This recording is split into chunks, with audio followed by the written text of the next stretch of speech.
to Walk Like You Talk TV. I'm your host V. Make sure that you like, share, and subscribe. So I made a post today, and it went like this. It went, if you go to church, that doesn't make you a Christian. It just means you go to church. And it got taken out of context a bit. I got comments that didn't really even pertain to the topic. And nothing against those people that was leaving the comments. Some weren't as deep than others. But, a lot of people wanted to kind of drag the church and,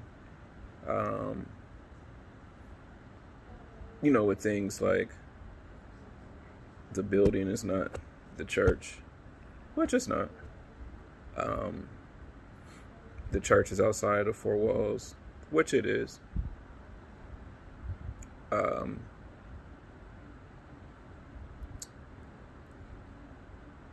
Certain pastors are kind of down talking certain pastors and whatever, ministers, you name it, elders, whatever, right? And I've seen other people make comments this week, which was kind of separate, but I'm gonna throw this up in there because I can relate this with this story. And people were, making their post and feeling good, I guess, and we're saying like things like there are certain people who used to cheat on their women or whatever, do this and that. Now they're trying to preach the gospel, and like they can go on with all that. There was another comment I seen where it was like people be going through something or feeling a certain way, feeling some type of way in their feelings, and they want to pretty much be like a for lack of a word, like a coach, like a life coach, or something like that. And it's like, when I see all this, I'm like, wow, like the same people, and I'm not trying to throw shade at them or anything. I just want to address this as a fact. But you've been through some things. You've been through some heavy things in your life. You have a past. And you may have gotten through that past. And you may be doing good at this point. And that's awesome. Like, that's awesome. Like, you may be at a whole different point of your life. And I mean, I salute that 100%. But don't forget what you went through, because you can't negate what you've been through in the past, and you want people to look at you a certain way now to the person that you're talking about now, who's been through something maybe just recently, or did something, or feel a certain way about something, and who's like, I changed my mind about all that. Like, I don't want to be about that no more. I don't want to be about that life no more.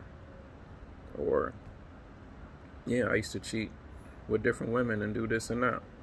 But that's what got me to this point of the gospel.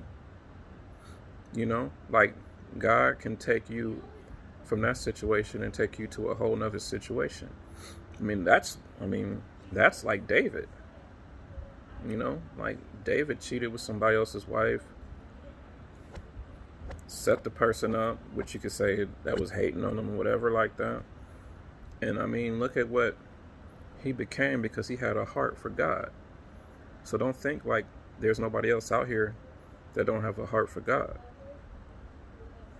But the whole church thing, I wanted to address that with it. But the whole thing about with the comment I made or the post was like, that had to deal with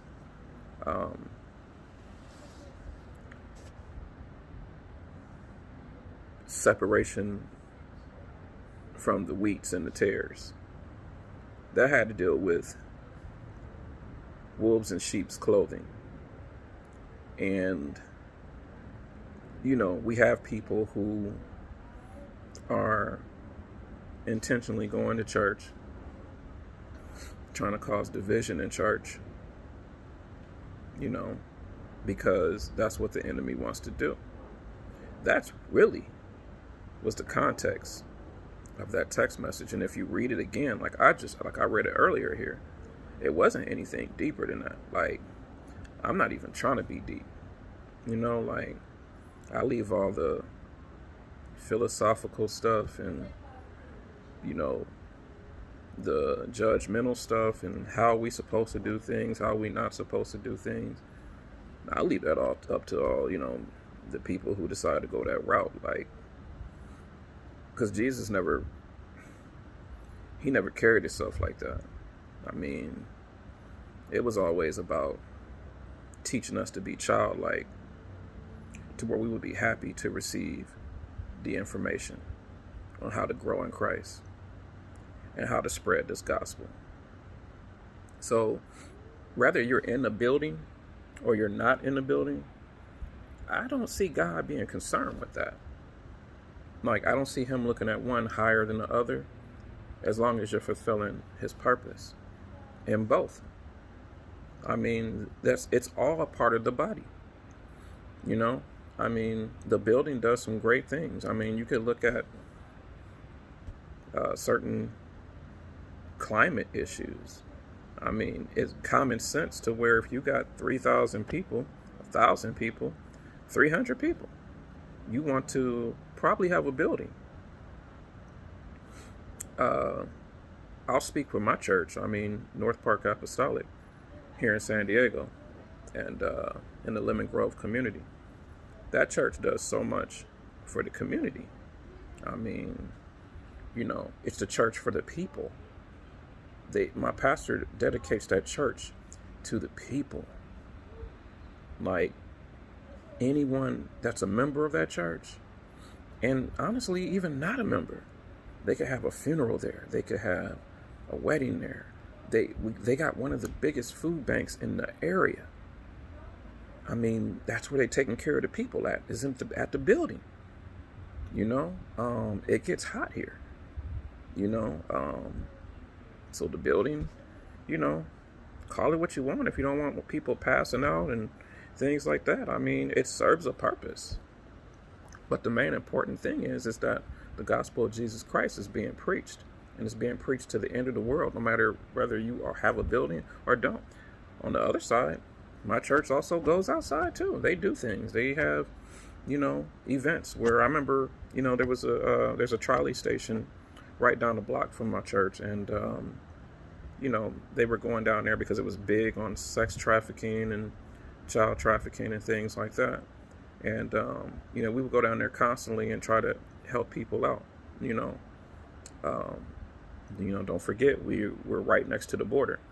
So I mean, that's one of the things you deal with when you live in San Diego.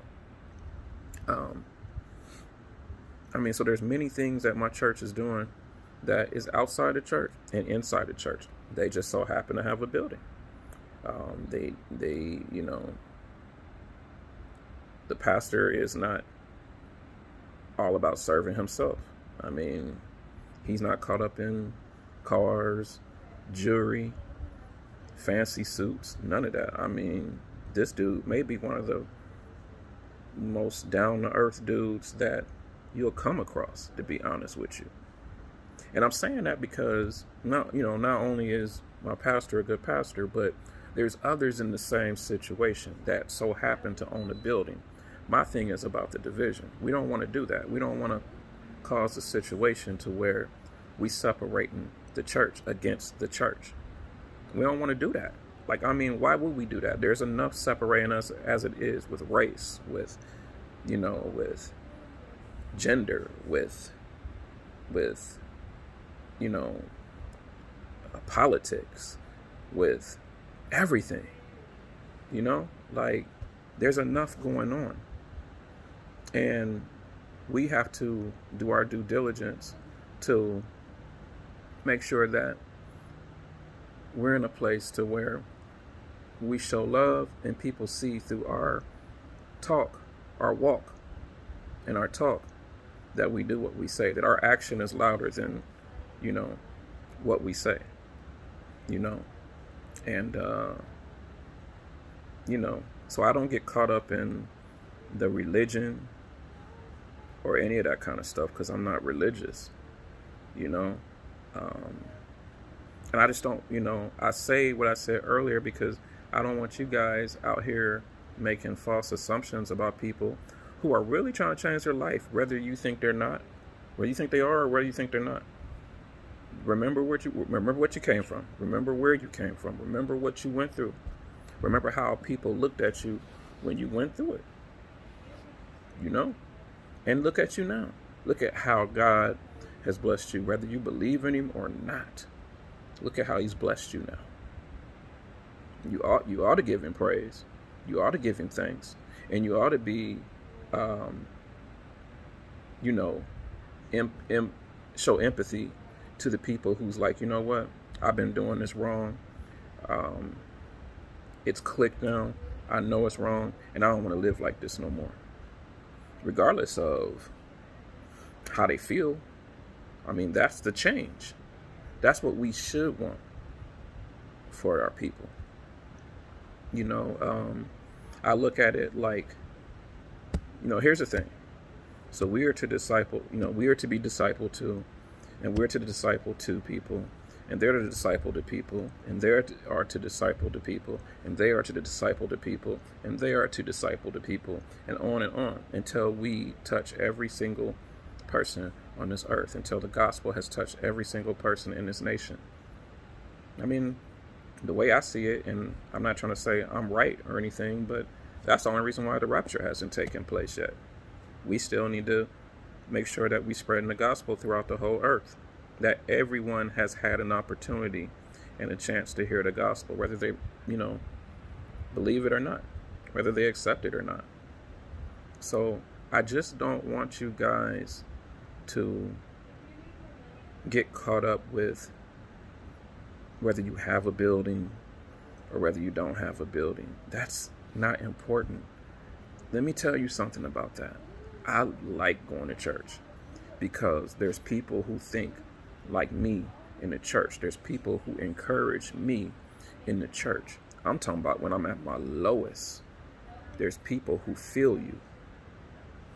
I mean, are there people who don't feel you? Are there people who don't forgive you as fast as others? Yes, but that's not the point. You grab what you can. You grab a hold of two who's trying to pour into you, who's trying to help you become better in your situation, and you do the same for them. That's why, you know, so what I'm saying is that the congregating with the people is very important, to come together, to share in the same faith, to worship together. Like, all that's very essential and important is all I'm saying, you know, because there's growth in that.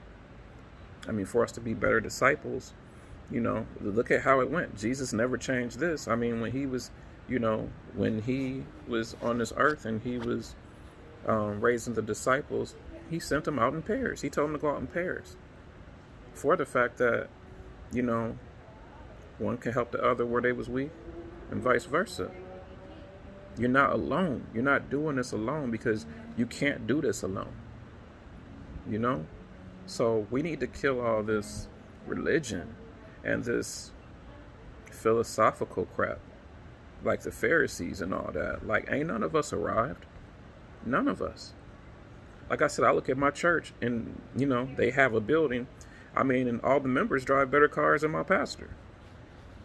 Not all, but I'm saying, you know, you get my point. Like, people driving high luxury cars there, including me. You know, and I'm just like, you know, I like my pastor because I love my pastor because he's not caught up in that. He's just wanting to serve his people. My pastor is just like, you know what? If I could serve the people, care for the people, spend time helping the people, And, you know, once in a while, if me and my wife can go on a vacation, if I could go play golf, you know, you know, do family things and this and that, take road trips, all this. Like, he ain't even trying to go to, he's taken good trips. But I'm saying is, like, he don't even have to take, he don't have to buy a $2,000 flight to go here and there or whatever. You know what I'm saying? Like, this man is like, I'll take a road trip, me and my wife, we'll go to wherever and just have a good time with each other. I mean, it's just down to earth, you know, like simplicity. And that's what it's about. You know, we get, without talking about being about the world, sometimes, man, we get caught up with the world and we worry about the wrong things. As long as we're all coming together and helping the body, if the church is helping the people outside of the church, supporting them, and they're supporting the people inside the church to do what they do or whatever, you know, every circumstance is different. You may be stronger leading the church and it reaching out and other people are bringing people to the church. You may be stronger out in the streets and street preaching and doing what you do, but it doesn't, like, to God, I don't think it makes that big of a difference as long as you're doing what you're supposed to do, as long as the gospel is being preached. You heard me? So, you know, I just really wanted to get on here and say that was the whole meaning of my post. You know, like, not all Christians, you know, are in the church, or, you know, or excuse me, it doesn't mean you're a Christian because you go to church. It just means you go to church. And that means you could have ulterior motives. You could be planning division in a church. And don't get me wrong, the flip side of this even, and I'll end on this. God can touch you as you're trying to cause havoc that way in the church. You may be going to divide the church and don't like the church and this and that and playing people against each other or whatever, getting close to different people and, you know, causing, you know, bad relationships amongst your brethren. And, you know, God will grab you in that season and deal with you and fix you. That can happen, and it does happen. It does. My point is, don't cause division over it. My post was exactly what it said. It was no deeper than that. Shouts out to North Park. Shouts out to all the churches, not in just San Diego, but just everywhere, who are doing the same thing. I see the buildings in third world countries. I see the church building in third world countries. So what you telling me? Every circumstance is different. Every situation is different. Let's stop with the division and let's just do what we're supposed to do. Keep the main thing the main thing. So I love you guys. Have a great weekend. Be blessed. And let's just do better. And let's not take some things out of context and, you know, change the narrative of what it really means or what it was really saying. All right? So I love you guys. In the name of our Lord Jesus Christ, have a great weekend. Peace.